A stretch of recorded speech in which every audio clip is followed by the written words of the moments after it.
Efeso 1:14, ikalawang bahagi. Marami po kayong maririnig na kung saan ay bahagi ng review, mga sinabi na po ng ating pong pastor, Emmanuel John Ilagan, sa nakaraang pong 12th Lord's Day. Dalawa po ang magiging direction po natin, review and reinforcement. Sapagkat napakahalagang maunawaan po natin, ito pong verse 14, part 2. Isa po sa mga pag-uugali ng aking pong roommate ay magdala ng mga tinatawag na produkto na likha ng Pure Foods. Isa po nung isang araw ay kami po ay naglinis at napag-alaman po namin na ang tatlo po na kanya pong Pure Foods Carne Norte na dinala ay expired na. Nung tinanong ko po siya ay nawaglit sa kanyang kaisipan at sabi ko ay welcome to the club, pareho tayo. Agad ko pong tinignan ang nutrition facts at ang ingredients. Isa po sa mga pinakamataas ay ang sodium o tinatawag na alat. Ito po tinatawag po na preservatives. Ibig sabihin, ang isang produkto ay gumagamit ng isang preservatives upang mapatagal, mapanatili yung kanyang buhay. Amen?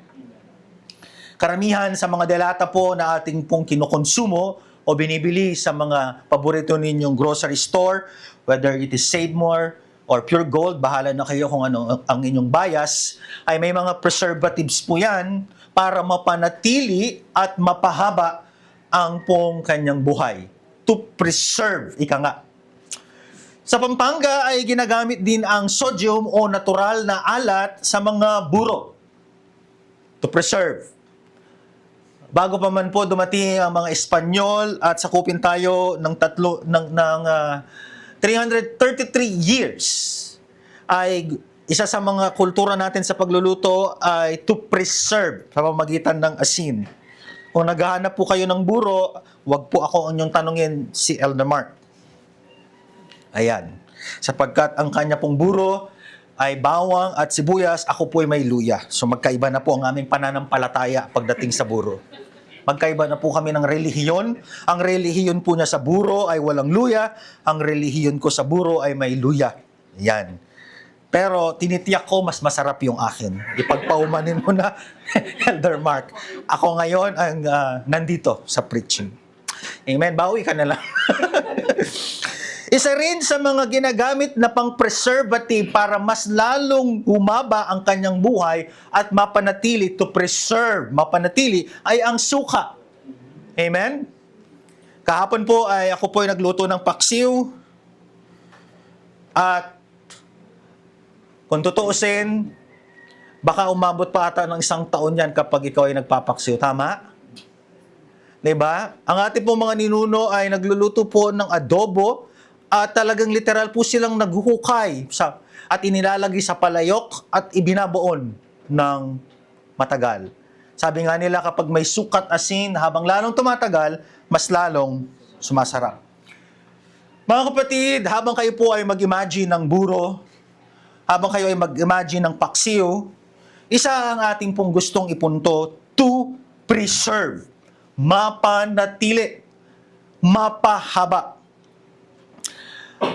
Isa sa mga biyaya ng ating Panginoong Diyos ay yung tinatakan tayo hanggang sa lubusang makamtan ng kaligtasan. Ang sabi nga po sa ating pong binasa sa Efeso 1:14, ang Espiritu ang katibayan na makakamit natin ng lubos ang lahat ng pangako ng Diyos sa atin at sa gayon ay pupurihin ang kanyang kaluwalhatian. Ang sabi po ng ating pong Pastor Emma na ano ang ibinigay ng Diyos na garantiya, guarantee, security deposit na malapit sa puso ko. Yung mga natawa, alam ang kwento. Na lubusan nating makakamtan ang lubusang kaligtasan na kanyang pagdating. It is the Holy Spirit. Amen? referring to the sealing, pagkatatak. Ang mismong Espiritu Santo ang tatak. Kaya nga po, ang sabi dyan, ang mga mananampalataya ay tumanggap ng marka na sila po ay property o pagmamayari ng Diyos. At sila ay binibigyan ng kakayanan ng banal na Espiritu upang sila ay sumunod. Pati yung pagsunod mo sa Diyos ay bunga ng iyong kaligtasan. Amen? You are not obeying God because of your strength. Hindi mo sinusunod ang Panginoong Diyos, lumalakad sang-ayon sa kanyang katwiran at kabanalan sa ganang lakas mo. It is the Holy Spirit who enable and empowers you. Amen? Na mananatili hanggang sa wakas. Ano yung wakas? Yung muling pagdating ng ating Panginoong Kristo. And remember, we are not heavenly bound. We are new heaven and new earth bound. Ibababa ng Diyos ang langit o ang kanyang kaharian dito sa lupa. At ano ang selyo? Yun mismo ang banal na Espiritu. The third person of the triune God, yung mismong Diyos na tumatahan, nananahan, tahanan, siya mismo yung selyo. Amen? At sabi nga, last Sunday, yung pong ministeryo ng pagtatak ng banal na Espiritu ay upang kilalanin ng Diyos kung sino yung mga sa Kanya. Amen? At kung ating pong tutuntunin, we are just reviewing yung pong konteksto ng aklat ng Efeso, chapter 1. Una, ang Ama, Anak at Banal na Espiritu ay pumili. Yung mga pinili ng Diyos ay siguradong pag narinig nila yung ebanghelyo, sila'y sasampalataya at yung mismong pagsampalataya nila, sila po mismo ay tatatakan bilang patunay na pinili ko yan, hinirang ko yan. Kaya naman ang mga pinili ng Diyos before the foundation of the world ay makakarinig ng mabuting balita ng kaligtasan at sila po ay tatatakan ng banal na Espiritu. Upang sa gayon, sila ay bahagi. Sila ay pagmamayari ng Diyos. You are God's property. Amen? Amen. Maliwanag yan sa ating pong pagninilay nung nakaraang linggo. Your life does not even belong to you. Hindi mo pagmamayari ang iyong sarili. Efeso 1:13, 4:30, 2 Korinto 1:22. Mga kapatid, dahil binigyan tayo ng security deposit, dahil binigyan tayo ng initial guarantee. Sino ang guarantor? Ang banal na Espiritu, God Himself. Tayo ay naghihintay pa ng ating lubusang kaligtasan. Ligtas na tayo, pero naghihintay pa tayo ng tinatawag na pinakapinal, yung lubusan nating kaligtasan. And tandaan po natin na pag sinabing kaligtasan, may tatlong bahagi yan. Past tense, present tense, and future tense. Ang wala pa sa ating kaligtasan, yung pagkatubos sa atin, ay yung future. Ang meron lang tayo ngayon, bagamat tapos na siya, subalit tayo, naghihintay pa ng ating lubusan, yung future tense. Ano yung past tense ng ating kaligtasan? Iniligtas tayo sa kaparusahan ng kasalanan. Amen? Idiniklara ka na ng Diyos na not guilty because yung kabanalan ni Kristo ay ipinatong at ibinigay sa iyo. At yung namang kasalanan mo ay kinuha niya, kaya siya namatay at muling nabuhay doon sa krus ng Kalbaryo. Iniligtas. Present tense. Dahil nandito pa tayo sa lupa, dahil nakikibaka pa tayo sa kasalanan, inililigtas tayo sa kapangyarihan ng kasalanan. Amen? So past tense, hindi ka na pupunta ng impyerno, pinatawad ka na ng Diyos, wala na yung curse, which is yung dagatang apoy ng impyerno. the consequences of sin. Present tense, inililigtas ka ng Diyos araw-araw. Ito yung sinasabi niyang day by day, binabago ka ng Diyos. At saan kanya inililigtas? Doon sa kapangyarihan ng kasalanan. Dati, alipin ka ng kasalanan. Ngayon ay araw-araw binabago ka niya. The chain has broken. Ika nga. At ito ang ating hinihintay, kaya sinelyuhan tayo ng Banal na Espiritu sapagkat wala pa tayo sa ating lubusan. At ito yung future tense. Ililigtas tayo sa presensya. Doon sa bagong langit at bagong lupa, wala ng kasalanan doon. Amen? Wala ng puwang, wala ng teritoryo ang kasalanan doon. Ito yung ating hinihintay. In the consummation, in the second coming of Christ, ito yung dahilan kung bakit kailangan kang magkaroon ng guarantee, ng selyo, ng security, ng deposit, para kapag dumating ang Panginoong Hesus, alam niya kung sino ang mga nasa Kanya. Amen? So, ibig sabihin, walang broken chain, walang putol pagdating sa kaligtasan. Amen? Magkakaugnay-ugnay o magkakadugtong-dugtong ang past, present, and future tense ng ating kaligtasan o dakilang pagtutubos ng Diyos. And remember na yung kaligtasang itong tinutukoy natin, past, present, and future, ay hindi mo ginawa, hindi mo tinrabaho. Ito ay pinili ka lang ng Diyos, binuksan ang inyong puso at kaisipan nung narinig ang mabuting balita ng Ebanghelyo ng kaligtasan na nag-iisa lamang, sumampalataya ka. Amen? At kahit yung pagsampalataya natin, mga kapatid, ay kumilos muna yung banal na Espiritu, nang sa gayon ay matanggap natin ito. Amen? Kaya ang ating hinihintay ay ang glorification. Ibig sabihin, yung muling pagbabalik ng Panginoong Hesus, na yung katawan natin ay hindi na makakaranas ng anumang mga pain, sorrow, suffering, na sa araw na iyon, mga kapatid, wala na tayong pag-uusapan sa board meeting kung magkano ang kuryente. Wala na kayong pag-uusapan kung meron pa bang bigas. There's no longer pain, suffering, turmoil, tribulation. Everything is new. Ika nga, the Garden of Eden restored. Amen? Pwede na kayong yung mga bata, pwede na makipaglaro sa mga mababangis na mga hayop. Dati, pwede makipaglaro dyan, but because of the curse of sin, yung mga dating mababangis na mga hayop sa Garden of Eden, pwedeng makipaglaro ang tao.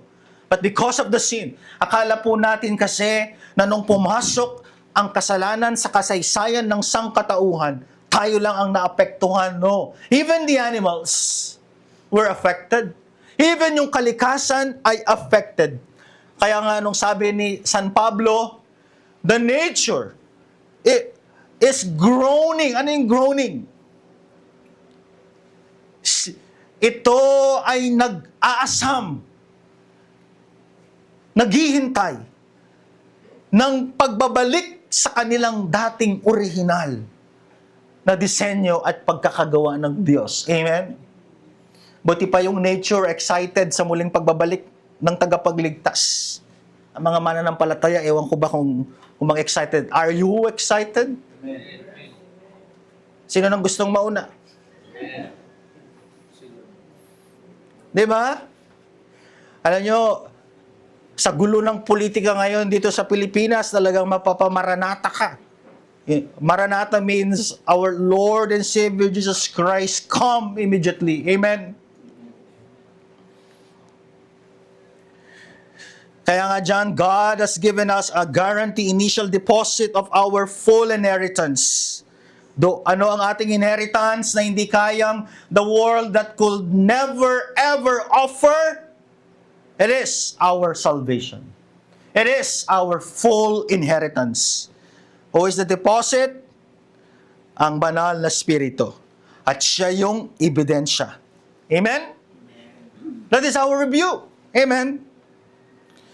Mag-reinforce tayo po ngayon mga kapatid. Ang sabi ng Ephesians 1:14, who is the guarantee of our inheritance and the focus until we acquire possession of it to the praise of His glory.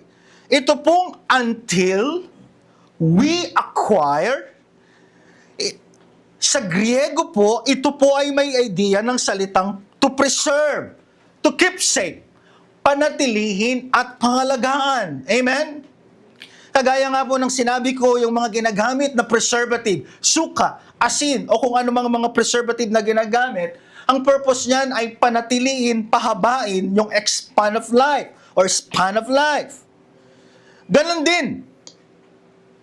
Tinatakan ka, hindi pang temporary, sapagkat yung mga preservative ay mayroon lamang limitation of time, but the sealing of the Holy Spirit is until to the day of His coming. Amen? Hindi siya bigay, bawi. Sinelyuhan ka, hindi panandalian lamang. Tignan po ninyo, balikan nga natin sa slide. Until, hanggang saan? We acquire the possession of it. Hanggang sa dumating yung Panginoong Yesus, nandyan yung tatak sa mga tunay na pinili. Tunay naman ng palataya. Who are they? We don't know. Ang Diyos lang ang nakakaalam. Ang Diyos lang ang may listahan at nakakaalam ng Book of Life.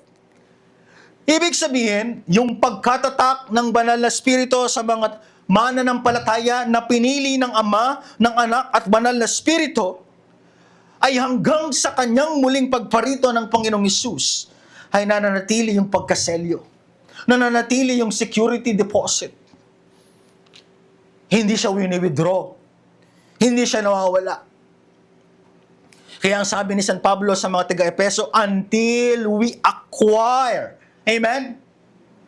Sa mga totoong mananampalataya, sa mga pinili at hinirang ng Diyos na mga anak niya, hindi mo marapat ipag-alala na sa ating pagkadapa, pagkukulang, ang banal na Espiritu na garantiya na ating security deposit ay hanggang sa dulo, hanggang sa lubusan nating makamtan ng ating lubusang kaligtasan, nananatili ang kanyang pagkatatak. Amen?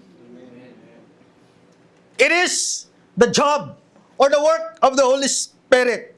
Amen?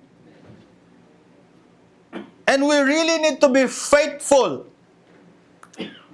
in teaching it. Kaya nga, ito pong prepositional phrase na to sa Griego ay may ibig sabihin to na to preserve, to keep safe.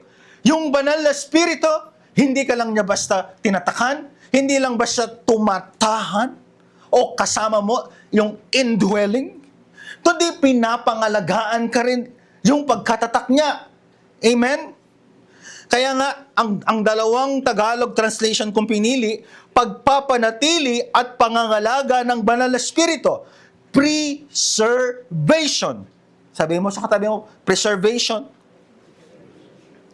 Hanggang kailan? Hanggang sa makamtan natin ang ating lubusang kaligtasan. Amen?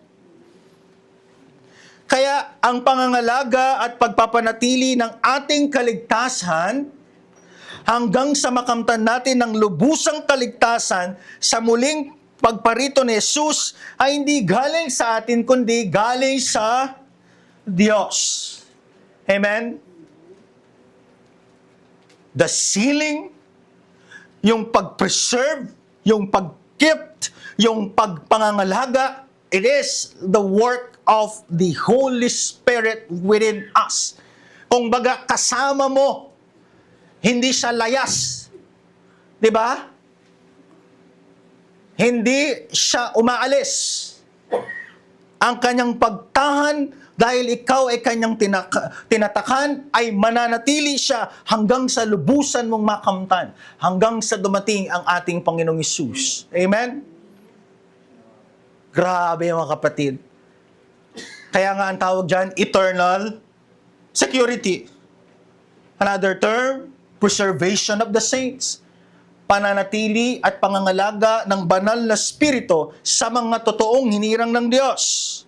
Kaya nga, application number 1. Application na agad, Pastor Mark. Oo po, application number 1. Ang pagpapanatili at pangangalaga ng tatak ng ating kaligtasan ay trabaho ng banal na spirito magmula sa una hanggang sa wakas.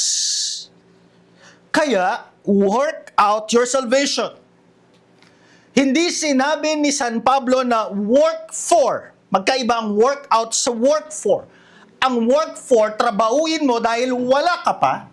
Ang work out ay meron ka na, ipakita mo yung resulta. Magkaiba yan. Amen?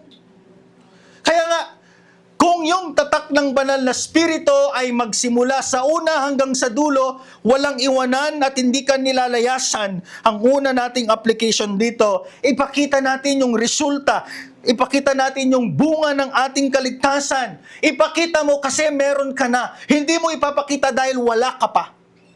You will show the result because in the first place, you are sealed by the Holy Spirit. Amen? Kaya nga sabi ni Apostol Pablo, work out. Sa Pilipos 2:12 hanggang 13, buksan ninyo yung mga Biblia. Sabi po ng aming pong preaching prop, let the congregation open their digital Bible and printed Bible. Sige po. Pilipos 2:12 hanggang 13. Amen? Andiyan na ba kayo? Sabi pa nga niya, kayo mga pastor, pag nagbabasa kayo sa congregation, itaas nyo! Sabi niya. Ituro nyo! Ipabukas nyo! Pilipos 2:12 hanggang 13, kaya nga mga minamahal, tingnan niyo yung wording ni Apostol Pablo, mga minamahal. Alam niyo sa Pilipino kung ano ibig sabihin ng mahal? You are valuable. You are treasured. Amen?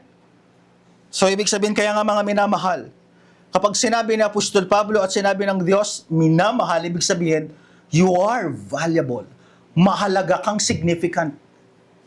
Pareho lang yun Importante kang mahalaga. At sa sobrang mahalaga, you are valuable.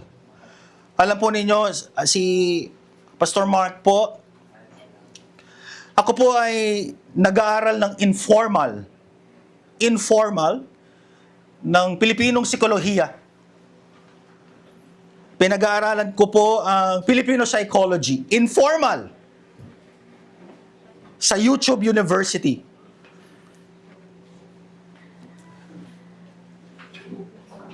Inaaral ko yung ganda ng Filipino culture. Wow. Inaaral ko informally yung kapwa framework. Grabe. Isa lang ang na-realize ko. Ngayong 34 years old pa lang ako, bakit ngayon ko pa lang natutunan kung ano ba talaga ang ibig sabihin ng tinatawag na kulturang Pilipino. Amen? Kaya nga mga minamahal, tulad ng inyong buong pusong pagsunod nung ako'y kasama pa ninyo, ano sabi niya? Lalo kayong maging masunurin. Bakit? Meron ka ng kaligtasan. Anong gagawin mo dyan? Masunurin ngayong ako'y malayo sa inyo. Anong kasunod? Pag sumikapan ninyong maging ganap ang inyong kaligtasan ng may lubusang paggalang at pag-ibig sa Diyos. Amen? Work out your salvation. Sapagkat ang Diyos, bakit kailangan nating ipakita yung ebidensya, yung resulta o bunga ng kaligtasan na meron tayo dahil tinatakan tayo ng banal na Espiritu? Sapagkat ang Diyos ang kumikilos sa inyo upang naisin at isagawa ang kanyang kalooban. Pati yung pagsunod sa Diyos, bibigyan kanya ng desire pagnanasa. Saan? Sa loob. Your inner self. Upang naisin at isagawa. Ang ganda nitong specification. Nagkamali na ata ako. Specificity. naisin at isagawa, desire at pamumuhay. Ano? Yung sarili mong kalooban, no? Yung kalooban ng Diyos. Amen? Mga taga-FCC Manila, sa mga hinirang ng Diyos, mga pinili ng Diyos, mga kabilang sa kanyang karyan. Tignan niyo po, buo, puso, pagsumikapan ninyong ganap, may lubusang paggalang at pag-ibig sa Diyos, naisin at isagawa. Anong ibig sabihin po nito? Yung kabuuan ng ating pagsunod. Amen? Kaya mga kapatid, ano pang yung inihintay? Work out your salvation. Kaya nga po, truth be told, sa mga pinili ng Diyos, sa mga pinatawad ng Diyos, sa mga ibinilang na anak ng Diyos, sa mga tagapagmana ng kaligtasan, sa mga nakarinig at sumampalataya sa Ebanghelyo at tinatakan ng banal na Espiritu Santo, ipamuhay ang bunga ng ating kaligtasan. Hindi niya sinabi na trabahuin mo ang kaligtasan. Ipamuhay mo ang bunga ng kaligtasan dahil meron na tayong katiyakan ng tatak ng ating kaligtasan. Amen? Ang mga tinatakan ay namumunga ng bunga ng kaligtasan. Amen? Ang mga mananampalataya, kagaya ng kanta kanina, magtatapat sa'yo. I know the background of the song. Maglilingkod ako. Ikaw lamang ang nagtiwala sa akin kasi nakulong. Lahat iniwan. Lahat iniwan siya. Walang natira. Someone shared the gospel sa kulungan. So bilang kanyang desire ng iyong kanyang panata, O Diyos, di kita bibiguin. That is a commitment as a result ng mismong pag-ibig na kanyang narinig sa Diyos. Amen? Magtatapat ako. Maglilingkod ako. Gratitude. Solidarity. Amen? Ipamuhay yung bunga ng ating kaligtasan. Natural sa mga tinatakan ng banal na Espiritu. Natural sa mga anak ng Diyos ang namumunga. May namumunga ng mabilis. May namumunga ng mabagal. Pero ang mahalaga, namumunga. Amen? Hindi nagmumura, ha? Namumunga. Ang mga tinatakan ng banal na Espiritu, hindi sila allergic sa pagpapakita ng kanilang kaligtasan. Amen? Ang mga tinatakan ng banal na Espiritu, they love holiness. Amen? Ang mga tinatakan ng banal na Espiritu, mahal na mahal nila ang kabanalan. Mahal na mahal nila yung katwiran ng Diyos. Mahal na mahal nila yung pagsunod sa Diyos. Why? Because of the seal of the Holy Spirit. Amen?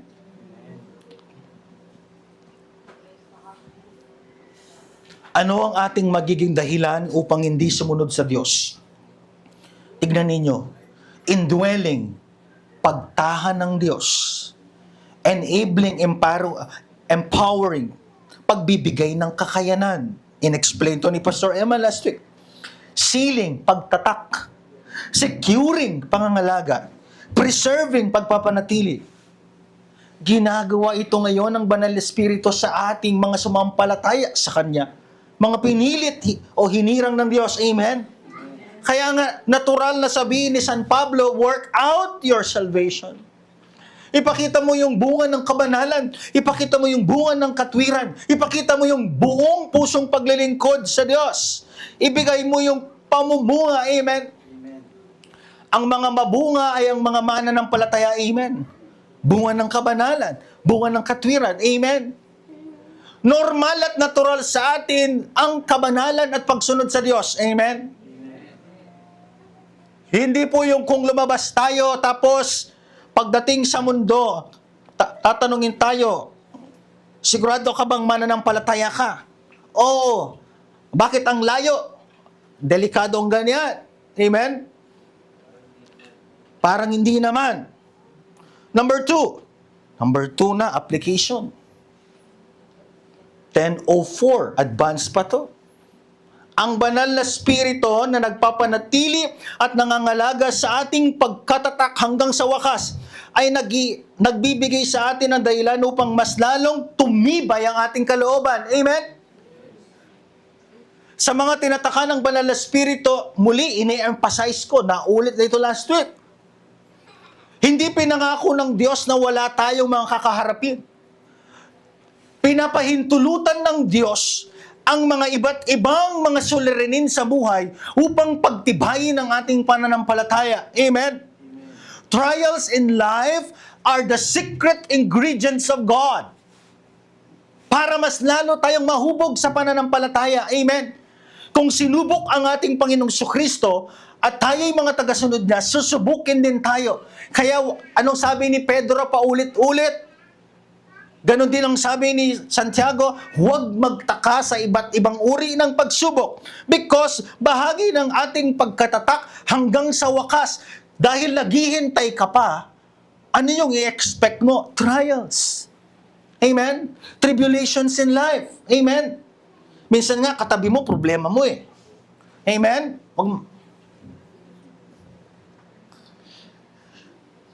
Tumibay yung ating kalooban. Amen? Again, loob. Tumibay. Amen? Kaya yung mga tinatakan ng banal na spirito, all the more na sinusubok sila, all the more na tumitibay ang kanilang kalooban. All the more na ang ginto ay pinapadaan mo sa apoy, all the more na kumikinang at mas lalo pang napapakita ang kanyang ginto. Pero subukan mo kapag tinesting mo yung mga nagkukunwaring ginto, failed, fake. Bakit? Because in the first place, they are not gold. Kailangan itong mga trials na ito, na para upang ipadaan ka, all the more makikita kung tunay itong mananampalataya. Amen? Ito, ang mga pagsubok sa buhay ay paglinang ng Diyos upang mas lalong makita yung pagkakaginto natin. Amen? Authentication baga. Amen? Kahit anong ganda ng disenyo ng isang designer's bag, kung in the first place ay peke, kahit anong ganda ng design yan, pagdating sa authentication, peke pa rin. Amen? Pero kapag tunay, kahit anong ganda ng peke, you will always identify kung ano ang peke sa hindi peke. Amen? Kaya kapag ang tunay na mananampalataya, bilang mga tinatakan ng banal na spirito, mula sa una hanggang sa wakas, pag pinadaan sila sa mga iba't ibang pagsubok ng Diyos, whether dahil sa katigasan ng ulo mo, or whether dahil sa kabanalan ng Diyos, para mas lalo kang lumago, all the more makikita, ginto ito, totoo to, authenticated. Amen? Amen mga kapatid? Amen. Kaya, secret ingredients ang mga trials. Amen? Tignan niyo si Apostol Pablo, kabi-kabilaan ang pagpapahirap sa amin. Ngunit hindi kami nalulupig. Alam ko kanta to eh. Kung minsay nababagabag, ngunit hindi kami nawawalan ng pag-asa. Inuusig kami, ngunit hindi pinapabayaan. Napapatumba kami, ngunit hindi lubusang nailulugmok. Tignan po ninyo kung paano tignan ni Apostoles San Pablo yung mga pinapahintulutan ng Diyos na authentication. Amen? Hindi po pinapadaan ng mananampalataya sa pagsubok dahil peki ka. Pinapadaan ka dahil tunay ka, magkaiba yan. Amen? Trials are designed by God. Hindi para expose ka na, sige nga, paintulutan ko, subukan to kasi para tignan ko, peke. Hindi kailangan gawin ng Diyos yun because God is all-knowing in the first place. Ipapadaan ka para mas lalong makita yung authentication mo. Amen? Hindi na kailangan pang patunayan ni Brother Marlon na tao siya. Tao talaga yan. Amen? Hindi mo kailangan pang ipadayas observation, hypothesis, conclusion. Hindi na kailangan ng ganon. Amen? Kaya nga, tignan ninyo yung sabi niya, kabi-kabilaan ang pagpapahirap sa amin, ngunit hindi kami nalulupig. And Apostle Paul, sa original na kontekstong ito, kinukumpara niya yung katangian ng mga false teachers and false apostles na umaagaw sa kanyang otoridad. Kung minsan nababagabag, amen? Pastor, mawawala po ba yung selyo ng banal na spirito kapag nagkaroon ako ng problema? Hindi. What if ako po ay magkasala? Mawawala ba? Hindi rin. Tignan mo si David. Si Abraham nga eh. Sarah, pag dumating tayo dito, sabihin mo, kapatid lang kita. Nagsinungaling. Di po ba? Kaya nga, Hebrews 12, the heroes of the faith. Napapatumba kami, ngunit hindi lubusang nailulugmok, mga kapatid. Bahagi ng ating pagkatatak ng ating pananampalataya ang mga disenyo ng Diyos na pagsubok for our authentication. Amen? Kaya nga, may mga pagkakataon, normal at natural, na minsan napapatunong tayo, Lord, bakit ako pa? Naitanong na ba ninyo yan? Kaya nga magandang bilhin ninyo yung napakanipis na aklat ni Federico Villanueva. Okay lang na hindi maging okay. Ang ganda oh. Ganyan lang. Ang nipis. Sa sobrang nipis, ayaw pang basahin. Okay lang bang hindi maging okay? Tungkol sa yung sa Psalm, di ba? Lord, how long? Amen? Napapatanong tayo minsan, Lord, bakit ako pa? Bakit kami pa? Tayo mga Pilipino, ang hilig natin magtanong ng bakit. Di ba? Nagliling, yan. Ayan, di ba? Ibiniga, ay mga yan. Ang dami nating mga hugot. Sa iyong paghugot, huwag kang mag-alala, hindi babawiin ng Diyos ang pagkakaselyo mo, pero pinapaalalahanan ka na Apostol Pablo kung minsay nababagabag, totoo, natural sa atin, na sa pagdaan ng ating authentication test, through trials, napapatanong tayo sa Diyos. Di ba? It is part of our humanness. Bahagi ng ating pagkatao. Amen? Subalit pinapaalalahanan tayo, kailangan natin ng authentication, hindi para ma-expose na tayo peke, para mas lalo pang kumina ang ating pagkakaginto. Amen? Tried and tested. Amen? Kaya't hindi kami nasisiraan ng loob. Tignan nyo, loob again. Kahit na humina ang aming katawang lupa. Nakakapagod naman talaga ang mga trials. Amen? Ilang galon na bang luha ang iyong iniluha? Tanungin mo yung katabi mo. Ilang galon lang yung iniluha? Amen? Patuloy naming pinapalakas ang aming espiritu araw-araw. Tignan ninyo. Kapag dumaraan tayo ng mga authentication test, huwag lang tayong matapos na, Lord, bakit? Kundi magbalik ulit tayo sa Diyos. Pinapalakas nilang kanilang espiritu araw-araw. Pinapaalalahanan nilang kanilang mga sarili ng salita ng Diyos. Amen? Kaya nga mahalaga na ang salita ng Diyos araw-araw nating kinakain. Amen? Hindi bagay sa isang mananampalataya na every Sunday lang kumakain ng salita ng Diyos. Mga kapatid, malnourished yan. Bakit? Subukan man yung di nyo kumain ng Monday to Saturdays. Sunday lang kayo makain. Daig nyo pa ang intermittent fasting. Amen? Sino dito yung hindi kumakain ng Monday to Saturday? Taas ng kamay. Ililibre na kita ng 5 solas, 1 gospel. Anong tawag doon? Extreme fasting. Ganon din sa ating spiritual na buhay. Ligtas ka, pero gutom at uhaw yung espiritu mo. Amen? Kaya nga nung nananalangin ng Panginoong Hesus, 3 times ang bumalik sa mga lingkod niya, sa mga apostol, anong sabi niya? Tulog pa din. Sino kayang may pinakamalakas na hilik? No.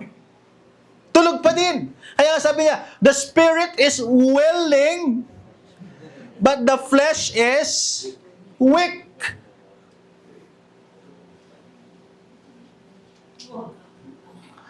Lastly, sabi mo sa katabi mo, lastly. Hinintay ko yung last 5 minutes eh. Ituloy natin, ang banal na spirito na nagpapanatili at nangangalaga sa ating pagkatatak hanggang sa wakas ay nagtuturo sa atin na tapat ang Diyos. Kung ano ang kanyang sinimulan, tatapusin niya. Hello? Philippians 1:6, Philippians 1:6. He who began the good work in you shall carry it out until to the appointed day. Ibang translation yung sa akin. Evangelical Study Version, ESV. Kung ano yung kanyang sinimulan na pagkatatak until we acquire, hanggang sa lubusan nating makamtan ng kaligtasan. Tapat ang Diyos na panatilihin yon, tapat ang Diyos na pangalagaan yon. Amen? Kaya nga, dahil tapat ang Diyos, this is my last slide. Mag-ready na yung music team. Dahil tapat ang Diyos, sa simula hanggang sa wakas, hanggang sa lubusan nating makamtan, at pati yung pagsunod mo sa Kanya, ay siya yung nagbibigay ng lakas para mamunga ka ng kaligtasan. Anong mangyayari ngayon sa ating loob? Anong mangyayari sa ating loob? Sa ating within? May pagbabagong loob. Amen? May bukal at kusang loob na paglilingkod. Doon sa mga pagsubok, may tibay ng loob. At sa ating pagkakaloob sa Diyos, at sa ating mismong pananampalataya, may bukas ang loob. At may kagandaang loob. Sa ating sarili, patungo sa ating kapwa, ay yung kapwa, bahagi ng ating sarili, at pagkakakilanlan, at yung ating mga kasama sa iglesia. Amen? He who began the good work in you, ay tatapusin niya mula sa simula hanggang sa wakas. Mga kapatid, pagbabagong loob, bukal, kusang loob, tibay ng loob, bukas ang loob, kagandaang loob, na bago ang loob. Kaya kayang ipakita yung pagbabago. Na bago yung loob, kaya resulta bukas ang loob. Na bago yung loob, kaya matibay ang iyong loob. Na bago yung loob, kaya bukas ang iyong loob. Na bago yung loob, kaya may kagandahan at kabutihang loob. Hanggang sa kanyang muling pagbabalik. Amen? Mga kapatid, ito ang Efeso 1:14. Ano pa ba ang ating hihingin? Pinili ka noong hindi pa nililika ang sanlibutan. At hanggang sa wakas, ang Diyos sa tulong niya ang magpapanatili hanggang sa makamtan mo ang lubusang kaligtasan hanggang sa kanyang muling pagbabalik. Amen?